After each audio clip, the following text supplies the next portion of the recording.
ఈరోజు వచ్చేసి దేవీ నవరాత్రులు 5వ రోజు లక్ష్మీదేవి అవతారం, అమ్మవారి పూజ, అమ్మవారి అలంకరణ, పూజ ఎలా చేసుకోవాలని వీడియో చూసేద్దాం. వీళ్ళకి వెళ్ళే ముందు ఒక లైక్ చేయండి. అమ్మవారికి ఈరోజు మనం జాగ్రత్తగా తీసేసి ఈరోజు ఒక జాగ్రత్తగా కట్టుకుందాం. ఇలా మీకు నచ్చిన విధంగా కట్టుకోవచ్చు. మీ దగ్గర బొమ్మ ఉంటే ఏదైనా కలసానికైనా కట్టుకోవచ్చు. మీకు నచ్చిన విధంగా చేసుకోవచ్చు. మీకు ఎలా కుదిరితే అలాగా. లక్ష్మీదేవి అవతారం అంటే ధనధాన్య వృద్ధి సంపదలకు అంతేకాకుండా లక్ష్మీ అమ్మవారి సౌభాగ్యానికి కూడా ప్రతీకండి. ఇలా అమ్మవారికి చీర మీకు నచ్చిన విధంగా కట్టుకోండి. నేను వీడియో చూపిస్తున్న విధంగా కట్టుకోవచ్చు. మీ దగ్గర బొమ్మ ఉంటే, లేదంటే కలశానికి కూడా కట్టుకోవచ్చు.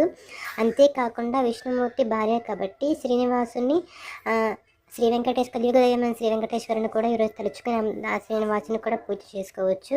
అందుకని నేను పిండి దీపాలు చేస్తున్నాను. మీరు చూపించిన విధంగా పిండి దీపాలు కూడా చేసుకోండి. ఇలా కొన్ని నీళ్ళు వేసుకొని పిండి దీపాల కింద చేసుకోవచ్చు. మీకు నేను పంచదార వేసాను, బెల్లం పొద్దున మీరు బెల్లం కూడా వేసుకోవచ్చు.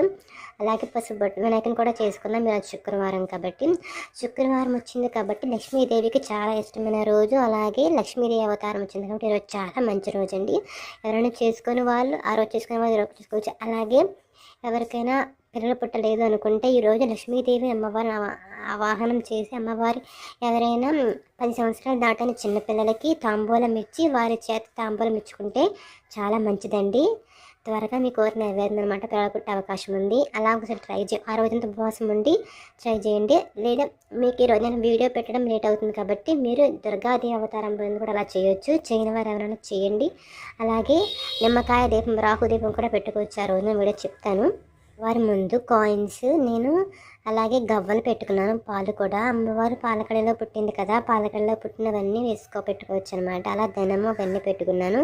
అలాగే ఈరోజు ప్రసాదం వచ్చేసి పులిహార రెసిపీ చేశాను అమ్మవారికి. అలాగే పిండి దీపాలతో సాంబ్రాణితో దూపం వేయటం వలన చాలా ఇష్టం అండి. శ్రీనివాసునికి ఎంతో ఇష్టం కాబట్టి పిండి దీపాలు, అందుకే పిండి దీపాలు కూడా చేశాను.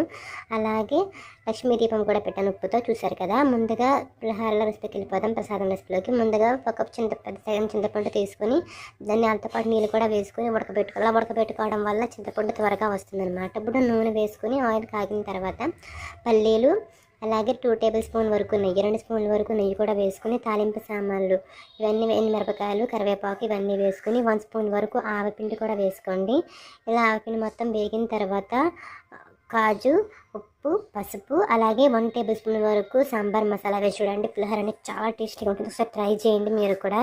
తర్వాత చింతపండు రసం కూడా పిండేసుకొని వేసేసుకోండి. ఒకసారి ట్రై చేసి నాకు చెప్పండి. అలాగే 1 స్పూన్ వరకు బెల్లం కూడా వేసేసుకొని కరివేపాకు దగ్గర పడేంత వరకు ఉంచండి. సరిపోదాము. మళ్ళీ ఉప్పు వేసాను అనమాట. నేను దగ్గర పడేంత వరకు ఉంచుకొని ఉడకబెట్టుకున్న రైస్ని చల్లారిన తర్వాత ఇలా పులిహారని కలిపేసుకోవడమే. ట్రై చేసి మీకు నచ్చిన కంపెనీ సబ్స్క్రైబ్ చేసి పక్కన బెల్ ఐకాన్ నొక్కండి. అలాగే ప్రీవియస్ వీడియోస్ కూడా నేను డిస్క్రిప్షన్ లింక్ ఇస్తాను, చూడండి. సబ్స్క్రైబ్ చేయండి.